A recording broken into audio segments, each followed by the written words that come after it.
What's up everyone, it is me Albert, and I'm just going to quickly react to and discuss the new Oddworld trailer. I've just got a really quickly assembled setup just to be able to do this before going on with my day, so let's do this.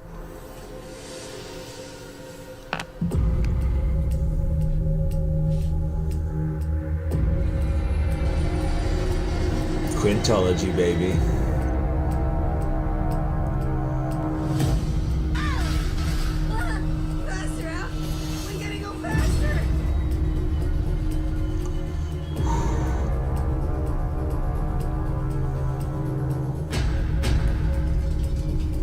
Against all odds. Love it.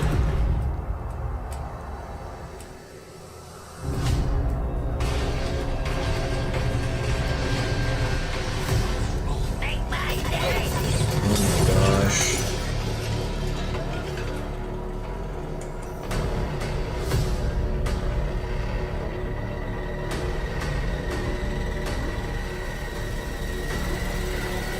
Abe is back.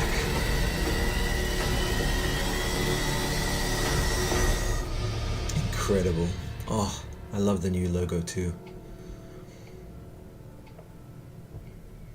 Early 2020. Perfect. Absolutely perfect. Awesome. Okay, so just very quickly, I grew up with Abe's Odyssey. I have some of the fondest memories ever of playing that game, and it was a massive influence on me, on my beliefs as a person, and on my artistic sensibilities as well. As you can see, some of these tattoos, this stuff here that I designed myself over the years. I was inspired by a number of sources, but one of the earliest sources of inspiration and influence for me was when I was sitting down cross-legged in Paramonia, and because I was playing the game obviously, and in Scrabania, and seeing the Mudokan cave art, which it just connected with me. And this is also the reason why I love Mario Duplantier's art, which I'm showing now on the screen obviously, and it has this primal feeling, it has this also timeless feeling, and very like powerful, like primordial almost kind of feeling to it. And so you can actually see on one of these creatures, this is Ara and Oro, which is the quintessential opposites of form and void, male and female, light and dark, and all this. The way that the eyes are arranged is side by side, which is how a lot of cave paintings conveyed their creatures, because they had only just the black and white, so it's like a shadow puppet, so you have the eyes on the same side to convey the creature. And when he got the tattoos later in the journey, and how empowered he was, is I had some stuff happen to me some years back where it was very intense and I felt quite lost and directionless, and to come back to myself, into my artistic sensibilities and into my creative identity. Symbolically, that's the word for it really, symbols. So symbolically I sort of like adorned myself with my own patterns, which were divined and created from my own interpretations of nature. And there's a concept in nature called morphogenesis, which is how nature's patterns are created. It's like the process by which it is made, and it's how like cracks in the pavement will resemble lightning in the sky, and how like our capillaries as well, they sort of flow in the same way, and coral reef as well, all has the same kind of like proto-life universe electricity coursing through it that makes it sort of take the similar shapes. And so I became fascinated with this supposed, in my theorizing at least, and this ties into the quantum myth, the lattice work, the invisible lattice work along which all patterns are made. And when I rewatched and replayed Abe's Odyssey with the new and tasty, when I see a shaman, for example, in a story, and in this case, he just knows. The shaman just knows that Abe is the one who is going to save the Mudokan race. And what I've always interpreted shamans and wise people to be is people who have access to that lattice work of patterns, because not like one of the patterns is the pattern of time, and just like there are branching paths in time, we can make choices and then we go down certain branches because of the choices we make. There are, it's the same sort of principle. That's why shamans are very tied into nature. Another shamanistic practice is divination, and to scatter some bones or scatter some ashes or some shells or some twigs, and to divine and interpret meaning from them. So that's what these ones mean.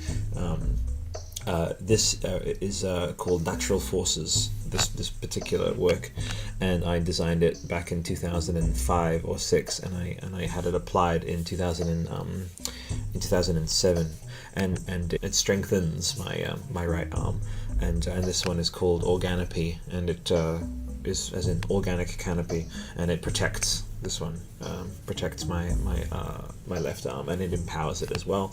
And this one on my chest is creation through conflict. That's why there's and in spiritualism and in physics as well, very importantly, it takes two opposites to kind of create like a spark of life, a positive and negative atoms, and and that's reflected in nature, where you need an impact to create a spark, with flint.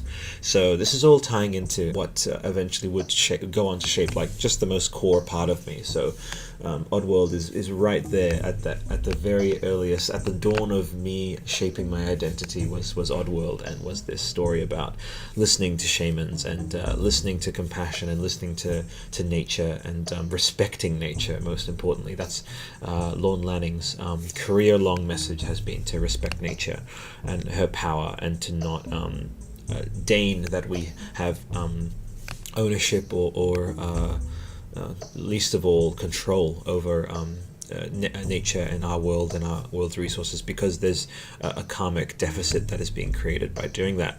And Abe, the hero, represents the deliverance of that and the rebalancing of that karmic deficit. And I've always found it so inspiring, and that trailer was incredible because it just sent me right back. So, and I've never really articulated the journey and what sort of led me to develop these parts of myself. Obviously there were a range of other things. There was Star Wars, of course, but Oddworld made its way onto my skin, if you think about it. So just look up any sort of Mudokan cave art and Paramonian. See, even there's even there should be even something right here. There, right? See that little tiny shape there? It's again, as I was designing it, you have this scrabs, they have this beautiful tapering beak that I just and just the entire artistic and cultural presentation of the Mudokans and of Oddworld just resonated with me to the utmost. And seeing it rendered in the most photoreal, interactive, beautiful way, and knowing that this is only part 2, he's gone back to the to the quintology. It's just so inspiring, and I'm here for it. I'm here for all of it. So Lorne, if you're watching, I don't know if you are, maybe, who knows, because you may be looking at reaction. Anyone from Oddworld, just please know that you have my heart, and you've had it from very early on. Your games, just from the earliest, it was not about killing anyone, although there was that, and it was often humorous and presented in this dark humor kind of way. That the primary drive for your games is compassion and connecting and communicating. So, and that is being carried forward into games like Death Stranding. So there you go. There's the connective tissue right there. Where others were shooting, you guys were speaking, game speak. So anyhow, just had to react to this quickly, and as it turned out, I wasn't expecting to kind of go into some of that stuff, but it was good to put some of that stuff to mic, and to share that with you, our awesome, wonderful IAV family. So I'm gonna head off now. Have a fantastic rest of your day, and until next time, bye for now.